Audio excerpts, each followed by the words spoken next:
ಎಲ್ರಿಗೂ ನಮಸ್ಕಾರ. ನಾನು Anuradha Bhat. Welcome to Abhijna GK and current affairs channel. ನಾವು ರೀಸನಿಂಗ್ ಮತ್ತು ಆಪ್ಟಿಟ್ಯೂಡ್ ಪಾರ್ಟನ್ನು ನೋಡ್ತಾ ಇದ್ವಿ.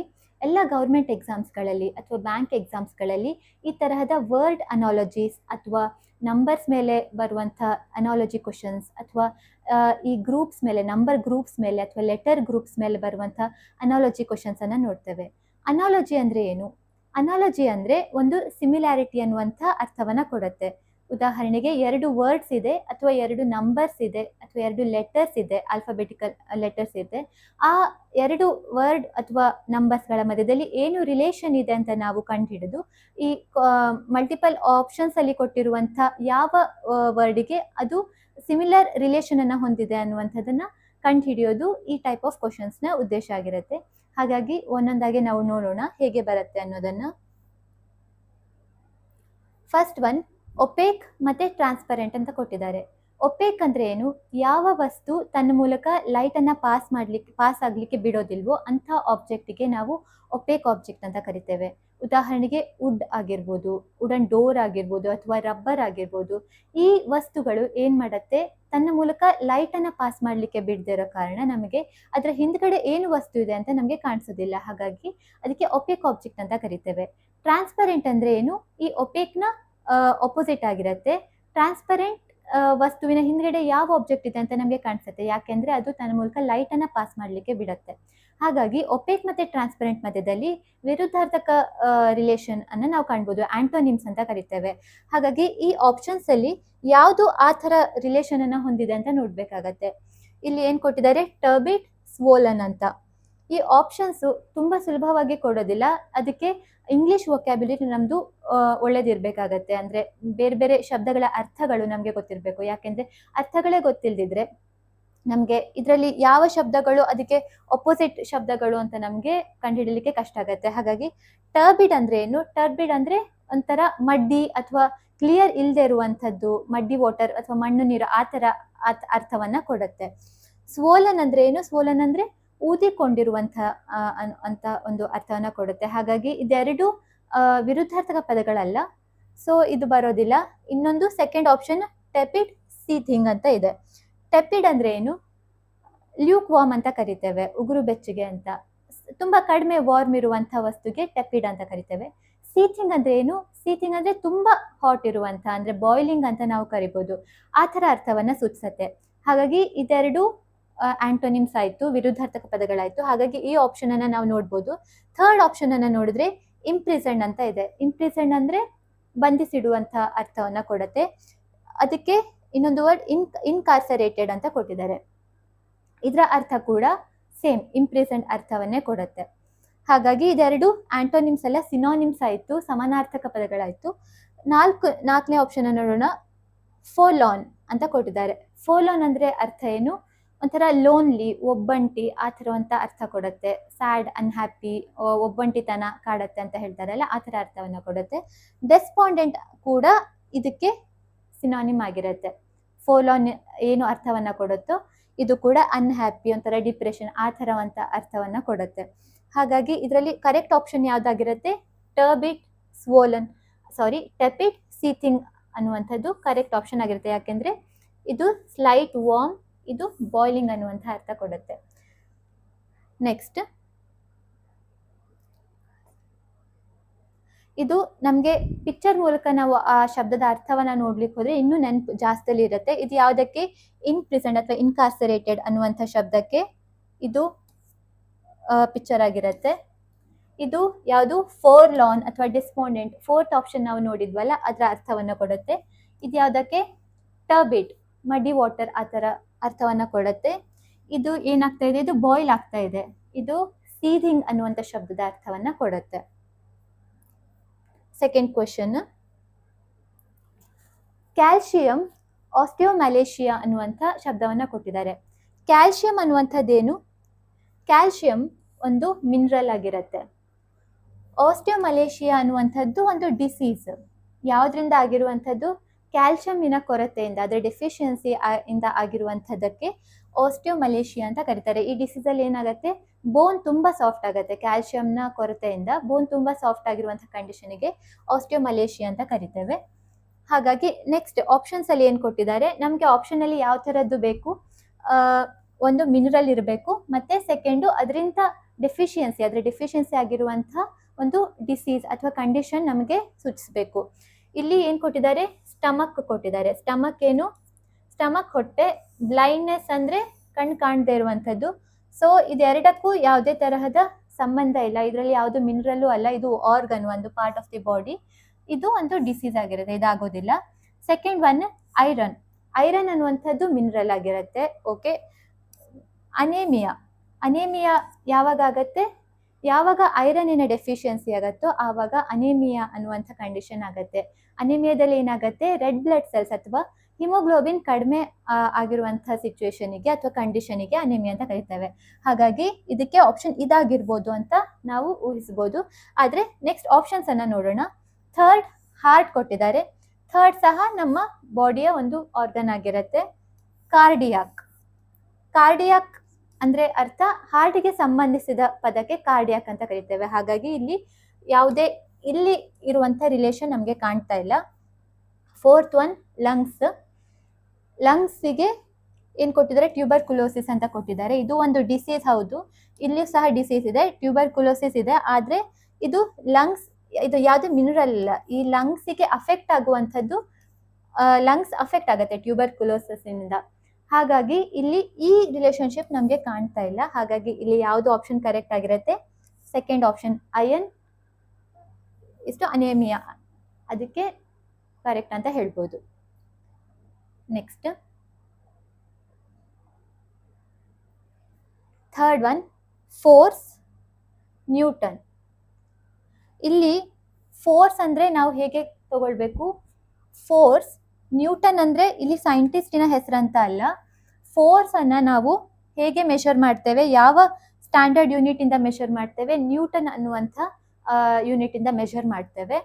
ಹಾಗೆ ವರ್ಕ್ ಅನ್ನ ನಾವು ಯಾವ್ದ್ರಿಂದ ಮೆಷರ್ ಮಾಡ್ತೇವೆ, ಇದಕ್ಕೆ ಕರೆಕ್ಟ್ ಆನ್ಸರ್ ಜೌಲ್ ಅಲ್ಲಿ ನಾವು ವರ್ಕ್ ಅನ್ನ ಮೆಷರ್ ಮಾಡ್ತೇವೆ. ಹೇಗೆ ನಾವು ವೇಟ್ ಅನ್ನ ಕಿಲೋಗ್ರಾಮ್ಸ್ ಅಲ್ಲಿ ಮೆಷರ್ ಮಾಡ್ತೇವೋ ಅಥವಾ ಲೆಂತ್ ಅನ್ನ ಮೀಟರ್ಸ್ ಅಲ್ಲಿ ಮೆಷರ್ ಮಾಡ್ತೇವೋ, ಹಾಗೆ ವರ್ಕ್ ಅನ್ನ ಜೌಲ್ ಅಲ್ಲಿ ಹೇಳ್ತೇವೆ, ಫೋರ್ಸ್ ಅನ್ನ ನ್ಯೂಟನ್ ಅಲ್ಲಿ ಹೇಳ್ತೇವೆ.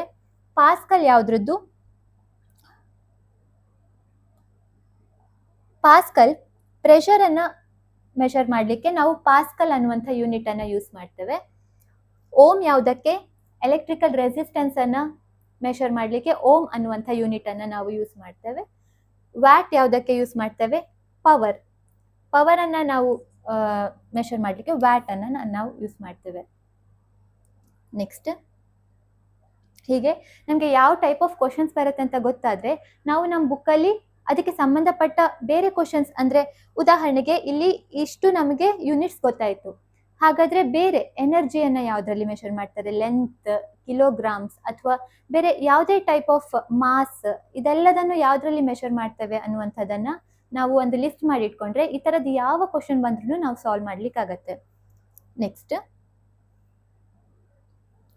ಫೋರ್ತ್ ಒನ್, ಅಮೃತ್, ಮಧು ಅಂತ ಕೊಟ್ಟಿದ್ದಾರೆ. ಸೊ ಇನ್ಫರೆನ್ಸಿಗೆ ಈ ಆಪ್ಷನ್ ಅಲ್ಲಿ ಯಾವುದು ಸೂಟೇಬಲ್ ಅಂತ ನಾವು ಕಂಡುಹಿಡಿಬೇಕು. ಮಧು ಅಂದ್ರೆ ಏನು, ಮಧು ಸಂಸ್ಕೃತದಲ್ಲಿ ನೆಕ್ಟಾರ್ ಅಥವಾ ಹನಿ ಅಂತ ನಾವು ಕರಿಬಹುದು. ಜೇನುತುಪ್ಪಕ್ಕೆ ಮಧು ಅಂತ ವರ್ಡ್ ಇದೆ. ಅಮೃತ್ ಸಹ ಅಮೃತ ಅಂತ ಹೇಳ್ತೇವಲ್ಲ, ಅದಕ್ಕೂ ಸಹ ಸ್ವೀಟ್ ಅನ್ನುವಂಥ ಪದ ಅಥವಾ ಹನಿ, ನೆಕ್ಟರ್, ಇದೆಲ್ಲ ಅರ್ಥಗಳು ಇದಕ್ಕೆ ಇದೆ. ಹಾಗಾಗಿ ಇದೆರಡು ಸಿನೋನಿಮ್ ಆಯ್ತು, ಒಂದೇ ಅರ್ಥವನ್ನ ಕೊಡುವಂತ ಶಬ್ದಗಳಾದವು. ಹಾಗಾಗಿ ಇನ್ಫರೆನ್ಸ್ ಅಂದ್ರೆ ಏನು, ಇನ್ಫರೆನ್ಸ್ ಅಂದ್ರೆ ನಮಗೆ ಗೊತ್ತಿರುವ ಮಾಹಿತಿ ಮೇಲೆ ನಾವು ಯಾವುದೋ ಒಂದು ವಿಷಯದ ಬಗ್ಗೆ ಒಂದು ಒಪಿನಿಯನ್ ಅನ್ನ ಫಾರ್ಮ್ ಮಾಡ್ತೇವಲ್ಲ, ಅದಕ್ಕೆ ನಾವು ಇನ್ಫರೆನ್ಸ್ ಅಂತ ಕರಿತೇವೆ. ಇನ್ಫರೆನ್ಸಿಗೆ ಹತ್ತಿರವಾಗಿರುವಂತ ಅಥವಾ ಅದೇ ಅರ್ಥವನ್ನ ಸೂಚಿಸುವಂತ ಪದ ಯಾವುದು ಅಂತ ನೋಡಿದ್ರೆ ಗೆಸ್ ಆಗ್ಬೋದು, ಇದಕ್ಕೆ ಹತ್ರ ಆಗಿದೆ ಇನ್ಫರೆನ್ಸಿಗೆ. ವಿಶ್ ಆಗೋದಿಲ್ಲ, ಇಚ್ಛೆ ಅನ್ನುವಂಥ ಶಬ್ದ ಇನ್ಫರೆನ್ಸ್ ಅನ್ನುವಂಥ ಶಬ್ದದ ಅರ್ಥ ಕೊಡೋದಿಲ್ಲ. ಬಿಟರ್ ಅಂದ್ರೆ ಕಹಿ ಕೂಡ ಆಗೋದಿಲ್ಲ. ಸರ್ಟನ್ ಅಂದ್ರೆ ನಿರ್ದಿಷ್ಟವಾಗಿ ಗೊತ್ತಿರುವಂಥದ್ದು. ಇನ್ಫರೆನ್ಸ್ ಅಂದ್ರೆ ನಿರ್ದಿಷ್ಟವಾಗಿ ಗೊತ್ತಿದೆ ಅಂದ್ರೆ ಸರ್ಟನ್ ಆಗಿ ಗೊತ್ತಿದೆ ಅಂತ ಅಲ್ಲ, ಆದ್ರೆ ಇದು ಆಗಿರಬಹುದು, ಈ ಕಂಡೀಷನ್ಸ್ ಎಲ್ಲ ನೋಡುವಾಗ ನಮ್ಗೆ ಇದನ್ನ ನಾವು ಇನ್ಫರ್ ಮಾಡ್ಬೋದು ಅನ್ನುವಂಥದ್ದನ್ನ ನಾವು ಹೇಳ್ತೇವಲ್ಲ. ಸೊ ಅದಕ್ಕೆ ಜಾಸ್ತಿ ಯಾವುದು ಸೂಟಬಲ್, ಗೆಸ್ ಅನ್ನುವಂಥ ಶಬ್ದ ಸೂಟಬಲ್ ಆಗಿರುತ್ತೆ. Next animal zoo. ಇಲ್ಲಿ ಅನಿಮಲ್ ಅನ್ನ ಝೂ ಹೇಗೆ ರಿಲೇಟೆಡ್ ಆಗಿದೆ ಅನಿಮಲ್ಗೆ, ಝೂ ಅನಿಮಲ್ ಅನ್ನ ಯೂಶುವಲಿ ಫಾರೆಸ್ಟ್ ಅಲ್ಲಿ ಇರುತ್ತೆ, ಆದ್ರೆ ಅದನ್ನ ಝೂ ಅಲ್ಲಿ ಮ್ಯಾನ್ ಮೇಡ್ ಇದರಲ್ಲಿ ಝೂ ಅಲ್ಲಿ ನಾವು ಕಾಣ್ತೇವೆ. ಅನಿಮಲ್ ಅನ್ನ ಝೂ ನಲ್ಲಿ ಇಟ್ಟಿರ್ತಾರೆ. ಹಾಗೆ ಕಾರನ್ನ ಎಲ್ಲಿ, ಅದರ ಪ್ಲೇಸ್ ಎಲ್ಲಿ ಅನ್ನೋದನ್ನ ನಾವು ಇಲ್ಲಿ ಕಂಡುಹಿಡಿಬಹುದು. ರೋಡಲ್ಲಿ ನಾವು ಕಾರ್ಸ್ ಅನ್ನ ಕಾಣ್ತೇವೆ, ಆದ್ರೆ ರೋಡ್ ಇರೋದು ಯಾಕೆ, ರೋಡ್ ಕಾರೆಲ್ಲ ಪಾಸ್ ಆಗ್ಲಿಕ್ಕೆ, ಮೂವ್ ಆಗ್ಲಿಕ್ಕೆ ಇರುವಂತದ್ದು ಜಾಗ ಆಗಿರುತ್ತೆ ರೋಡ್. ಹೌಸ್ ಅಲ್ಲಿ ಕೂಡ ಹೌಸಿಗೆ ಪಾರ್ಕಿಂಗ್ ಏರಿಯಾದಲ್ಲಿ ನಾವು ಕಾರನ್ನ ಕಾಣ್ತೇವೆ, ಆದ್ರೆ ಹೌಸ್ ಮೇನ್ಲಿ ಯಾವ್ದಕ್ಕಾಗಿರೋದು, ಜನರು ಲಿವ್ ಮಾಡ್ಲಿಕ್ಕೆ, ಜನರು ಸ್ಟೇ ಮಾಡ್ಲಿಕ್ಕೆ ಅಥವಾ ಅವರು ಜೀವನವನ್ನ ಸಾಗಿಸ್ಲಿಕ್ಕೆ ಹೌಸ್ ಇರುವಂತದ್ದು. ಪಾರ್ಕ್ ಅಂದ್ರೆ ಇಲ್ಲಿ ನಾವು ನೌನ್ ರೂಪದಲ್ಲಿ ತಗೊಂಡ್ರೆ ಪಾರ್ಕ್ ನಮ್ಗೆ ಏನೋ ಒಂದು ಉದ್ಯಾನವನ ಅಥವಾ ಒಂದು ರೆಕ್ರಿಯೇಷನಲ್ ಪ್ಲೇಸ್ ಅಂತ ನಾವು ಹೇಳ್ಬೋದು.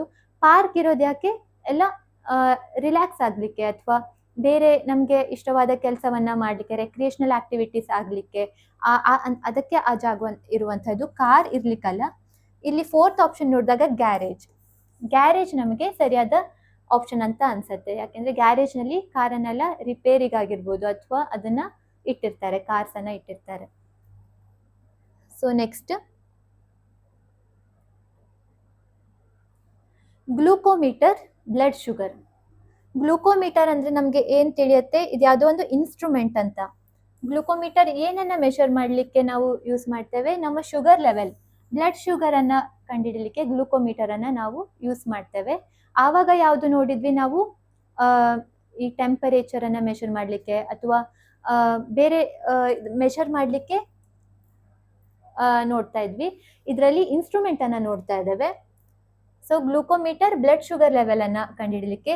ಹೈಗ್ರೋಮೀಟರ್ ಯಾವ್ದಕ್ಕೆ ನಾವು ನೋಡ್ತೇವೆ, ಟೆಂಪರೇಚರ್ ಅನ್ನ ಯಾವ್ದ್ರಲ್ಲಿ ಮೆಷರ್ ಮಾಡ್ತೇವೆ. ಇದರಲ್ಲಿ ಯೂನಿಟ್ ಕೇಳ್ತಾ ಇಲ್ಲ, ಆ ಇನ್ಸ್ಟ್ರೂಮೆಂಟ್ ಯಾವುದು, ಟೆಂಪರೇಚರ್ ಅನ್ನ ಮೆಷರ್ ಮಾಡ್ಲಿಕ್ಕೆ ಇನ್ಸ್ಟ್ರೂಮೆಂಟ್ ಯಾವುದು. ಥರ್ಮೋಮೀಟರ್ ಅಲ್ಲಿ ನಾವು ಟೆಂಪರೇಚರ್ ಅನ್ನ ಮೆಷರ್ ಮಾಡ್ತೇವೆ. ಕಾನ್ಸಂಟ್ರೇಷನ್, ಒಂದು ಸೊಲ್ಯೂಷನ್ ಕಾನ್ಸಂಟ್ರೇಟೆಡ್ ಆಗಿದೆಯಾ ಅಥವಾ ಡೈಲ್ಯೂಟ್ ಆಗಿದೆಯಾ ಅನ್ನುವಂಥದ್ದನ್ನ ನಾವು ಬೇರೆ ಬೇರೆ ಡಿವೈಸಸ್ ಅಲ್ಲಿ ಚೆಕ್ ಮಾಡ್ಬೋದು ಲ್ಯಾಬ್ ಅಲ್ಲಿ. ಅದಕ್ಕೆ ಅಂತ ಇದೇ ಒಂದು ಡಿವೈಸ್ ಅಂತ ಆ ಥರ ಇಲ್ಲ, ಇನ್ಸ್ಟ್ರೂಮೆಂಟ್ ಇಲ್ಲ.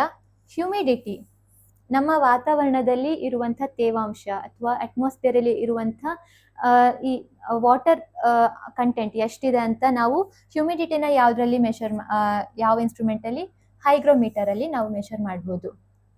4th option none of this. ಹಾಗಾಗಿ ಇಲ್ಲಿ ಆನ್ಸರ್ ಯಾವ್ದಾಗಿರುತ್ತೆ, ಹ್ಯೂಮಿಡಿಟಿ ಆನ್ಸರ್ ಆಗಿರುತ್ತೆ. ನೆಕ್ಸ್ಟ್ ಇದು ಯಾವ ಇನ್ಸ್ಟ್ರೂಮೆಂಟ್ ಆಗಿತ್ತು, ಇದು ಬ್ಲಡ್ ಶುಗರ್ ಅನ್ನ ಮೆಷರ್ ಮಾಡುವಂಥದ್ದು ಗ್ಲೂಕೋಮೀಟರ್. ಇದು ಯಾವುದು, ಇದು ಹ್ಯೂಮಿಡಿಟಿ ಮೆಷರ್ ಮಾಡುವಂಥದ್ದು ಹೈಗ್ರೋಮೀಟರ್. ಇದು ಟೆಂಪರೇಚರ್ ಅನ್ನ ಮೆಷರ್ ಮಾಡುವಂಥದ್ದು ಥರ್ಮೋಮೀಟರ್ ಆಗಿರುತ್ತೆ. ನೆಕ್ಸ್ಟ್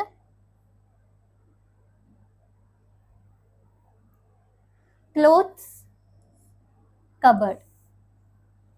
ಇಲ್ಲಿ ಏನು ಕೊಟ್ಟಿದ್ದಾರೆ, ಕ್ಲೋತ್ಸ್ ಅನ್ನ ನಾವು ಯೂಶಲಿ ಎಲ್ಲಿ ಇಡ್ತೇವೆ, ಕಬರ್ಡ್ ಅಲ್ಲಿ ಇಡ್ತೇವೆ, ನಮ್ಮ ಕಪಾಟಿನಲ್ಲಿ ಇಡ್ತೇವೆ.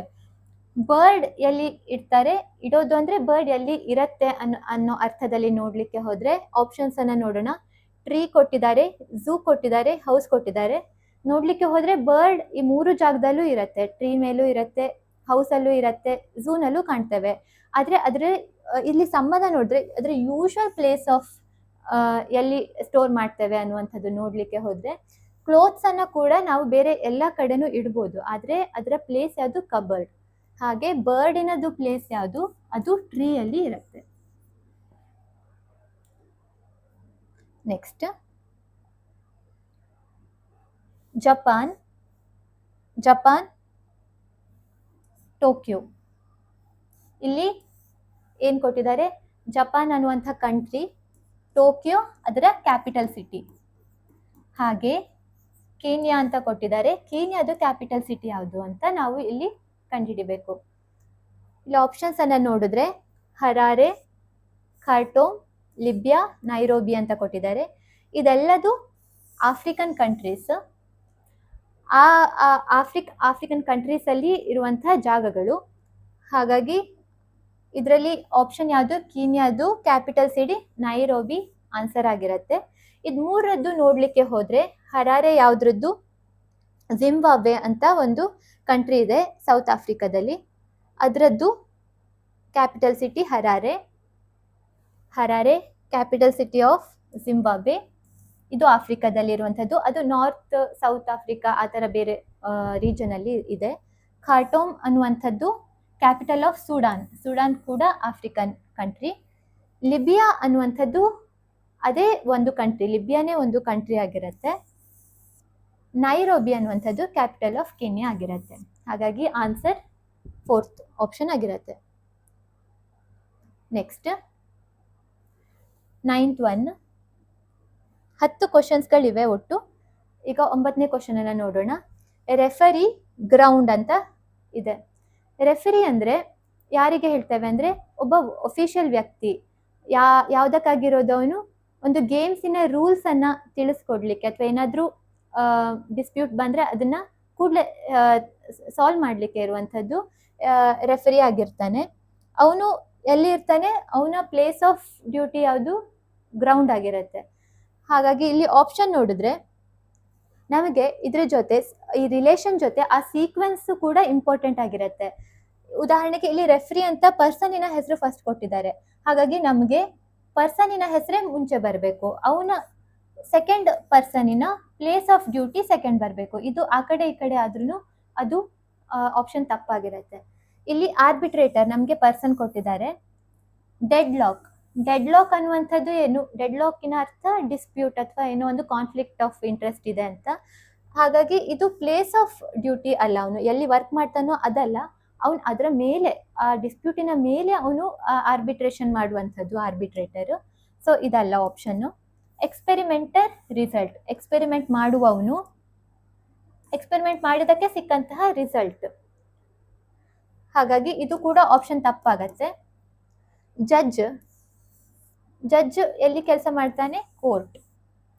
ಸೊ ಹಾಗಾಗಿ ನಮಗೆ ಈ ಆಪ್ಷನ್ ಸರಿ ಅಂತ ಕಾಣಿಸ್ತಾ ಇದೆ. ನೆಕ್ಸ್ಟ್ 4th ಆಪ್ಷನ್ ನೋಡೋಣ. ಗ್ಲೇಡಿಯೇಟರ್ ರಿಂಗ್ ಅಂತ ಕೊಟ್ಟಿದ್ದಾರೆ. ಗ್ಲೇಡಿಯೇಟರ್ ಅಂದರೆ ಅರ್ಥ ಅಂದರೆ ಏನ್ಷಿಯಂಟ್ ರೋಮಲ್ಲಿ ಇದು ಆ ಕಾಲಕ್ಕೆ ಸಂಬಂಧಪಟ್ಟ ಜಾಸ್ತಿ ಉಪಯೋಗಿಸ್ತಿದ್ದ ಶಬ್ದ. ಗ್ಲೇಡಿಯೇಟರ್ ಅಂದರೆ ಅಲ್ಲಿ ಪಬ್ಲಿಕ್ ಪ್ಲೇಸ್ನಲ್ಲಿ ಫೈಟ್ ಮಾಡುವಂಥ ಯಾವುದೇ ಒಂದು ವೈಲ್ಡ್ ಅನಿಮಲ್ ಆಗಿರ್ಬೋದು, ಒಂದು ಪ್ರಾಣಿ ವಿರುದ್ಧ ಅಥವಾ ಯಾವುದೇ ಒಬ್ಬ ಮನುಷ್ಯನ ವಿರುದ್ಧ ಒಂದು ಫೈಟ್ ಮಾಡುವಂಥ ವ್ಯಕ್ತಿಗೆ ಗ್ಲೇಡಿಯೇಟರ್ ಅಂತ ಕರೀತಾ ಇದ್ರು. ಅವನು ಎಲ್ಲಿ ಮಾಡ್ತಿದ್ದ? ಆ ರಿಂಗ್, ಆ ಜಾಗ ಏನಿದೆ ಅಲ್ಲಿ ಎಲ್ಲಿ ಫೈಟ್ ಮಾಡ್ತಿದ್ನೋ ಅದಕ್ಕೆ ರಿಂಗ್ ಅನ್ನುವಂಥ ಶಬ್ದ ಯೂಸ್ ಮಾಡ್ತಾ ಇದ್ರು. ನಮಗೆ ನೋಡಿದ್ರೆ ಈ ಆಪ್ಷನ್ ಸಹ ಕರೆಕ್ಟ್ ಅನ್ಸುತ್ತೆ, ಈ ಆಪ್ಷನ್ ಸಹ ಕರೆಕ್ಟ್ ಅನ್ಸುತ್ತೆ. ಇದು ಎರಡರಲ್ಲಿ ಮೋಸ್ಟ್ ಸೂಟಬಲ್ ಯಾವ್ದಾಗಿರುತ್ತೆ? ಜಡ್ಜ್ ಮತ್ತೆ ಕೋರ್ಟ್. ಯಾಕೆಂದ್ರೆ ಇದು ಅವನು ಮಾಡುವಂಥ ಕೆಲಸನೇ ಆಗಿರ್ಬೋದು, ಆದರೆ ಇದು ಫೈಟ್ ಮಾಡುವಂಥ ಇರುವಂಥದ್ದು ಡ್ಯೂಟಿ ಅಂತ ಆಗೋದಿಲ್ಲ. ಇಲ್ಲಿ ಜಡ್ಜ್ ಡ್ಯೂಟಿ ಮಾಡುವಂಥದ್ದು ಕೋರ್ಟ್ನಲ್ಲಿ ಆಗಿರುತ್ತೆ. ಹಾಗಾಗಿ ಈ ಆಪ್ಷನ್ ನಾವು ಚೂಸ್ ಮಾಡ್ಬೋದು. ಲಾಸ್ಟ್ ಒನ್, ಇದು ರೆಫರಿಯ ಇಮೇಜ್. ಇದು ಗ್ಲೇಡಿಯೇಟರ್ ಅಂತ ಹೇಳಿದ್ನಲ್ಲ, ಆ ರಿಂಗ್, ಆ ಜಾಗ ಇಮೇಜ್ ಆಗಿರುತ್ತೆ.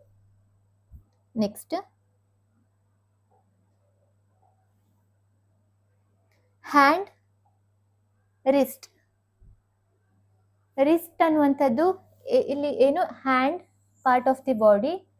ರಿಸ್ಟ್ ಅನ್ನುವಂಥದ್ದು ಜಾಯಿಂಟ್ ಆಗಿರುತ್ತೆ. ನಮ್ಮ 4 ಆರ್ಮ್ ಮತ್ತೆ ಈ ಹ್ಯಾಂಡ್ವನ್ನ ಜಾಯಿಂಟ್ ಮಾಡುವಂಥದ್ದು ರಿಸ್ಟ್ ಆಗಿರುತ್ತೆ. ಈ ಭಾಗಕ್ಕೆ ರಿಸ್ಟ್ ಅಂತ ಕರಿತೇವೆ. ಹಾಗೆ ಇಲ್ಲಿ ಆಪ್ಷನ್ ಅನ್ನು ನೋಡಿದ್ರೆ ಫೂಟ್, ಆಂಕಲ್. ಇಲ್ಲಿ ಸಹ ಆಂಕಲ್ ಅನ್ನುವಂಥದ್ದು ಜಾಯಿಂಟ್, ಅದು ಕಾಲಿಗೆ ಸಂಬಂಧಪಟ್ಟಿದ್ದು. ನಮ್ಮ ಲೋವರ್ ಲೆಗ್ ಅನ್ನ ಫೂಟಿಗೆ, ಪಾದಕ್ಕೆ ಕನೆಕ್ಟ್ ಮಾಡುವಂಥ ಜಾಯಿಂಟ್ ಯಾವುದು? ಆಂಕಲ್ ಆಗಿರುತ್ತೆ. ಇಯರ್ ಮತ್ತೆ ಹೇರ್, ಇದಕ್ಕೆ ಯಾವುದೇ ರಿಲೇಷನ್ ಅಂತ ಇಲ್ಲ, ಯಾವುದನ್ನು ಜಾಯಿಂಟ್ ಮಾಡ್ತಾ ಇಲ್ಲ. Skull, abdomen. ಸ್ಕಲ್ ಅಂದರೆ ನಮ್ಮ ತಲೆಬುರುಡೆ, ಅಬ್ಡೋಮನ್ ಅಂದರೆ ನಮ್ಮ ಡೈಜೆಸ್ಟಿವ್ ಆರ್ಗನ್ಸ್ ಆಗಿರ್ಬೋದು ಅಥವಾ ಯೂರಿನರಿಗೆ ಸಂಬಂಧಪಟ್ಟ ಆರ್ಗನ್ಸ್, ಅದೆಲ್ಲದು ಸಿಚುವೇಟ್ ಆಗಿರುವಂಥದ್ದು ರೀಜನಿಗೆ ಅಬ್ಡೋಮನ್ ಅಂತ ಕರಿತೇವೆ. 4th ಆಪ್ಷನ್ ಮಸಲ್ ಅಂದರೆ ಮಾಂಸ, ಬೋನ್ ಅಂದರೆ ಮೂಳೆ. ಸೊ ಇದೆರಡು ಯಾವುದು ಜಾಯಿಂಟ್ ಏನು ಮಾಡ್ತಾ ಇಲ್ಲ. ಹಾಗಾಗಿ ಇಲ್ಲಿ ಕರೆಕ್ಟ್ ಆನ್ಸರ್ ಯಾವ್ದಾಗಿರುತ್ತೆ? ಫೂಟ್ ಮತ್ತೆ ಆಂಕಲ್ ಆಗಿರುತ್ತೆ. ಸೊ ಇದರಲ್ಲಿ ಇದು ಆಪ್ಷನ್ ಕರೆಕ್ಟ್ ಆಗಿರತ್ತೆ. ನೋಡ್ಲಿಕ್ಕೆ ಹೋದ್ರೆ ಇದು ರಿಸ್ಟ್, ಹ್ಯಾಂಡ್, ಫೋರ್ ಆರ್ಮ್ ಇದನ್ನ ಕನೆಕ್ಟ್ ಮಾಡುವಂಥ ಜಾಯಿಂಟ್ ರಿಸ್ಟ್ ಆಗಿರುತ್ತೆ. ಇದು ಆಂಕಲ್, ಈ ಲೋವರ್ ಲೆಗ್ ಅನ್ನ ನಮ್ಮ ಪಾದಕ್ಕೆ ಕನೆಕ್ಟ್ ಮಾಡುವಂಥ ಜಾಯಿಂಟ್ ಆಂಕಲ್ ಆಗಿರುತ್ತೆ. ಇದು ಸ್ಕಲ್, ಇದು ಅಬ್ಡೋಮನ್ ಪಾರ್ಟ್, ಇದರಲ್ಲಿ ಎಲ್ಲ ನಮ್ಮ ಇಂಟೆಸ್ಟೈನ್, ಲಿವರ್, ಸ್ಟಮಕ್ ಎಲ್ಲದು ನಾವು ಕಾಣ್ತೇವೆ.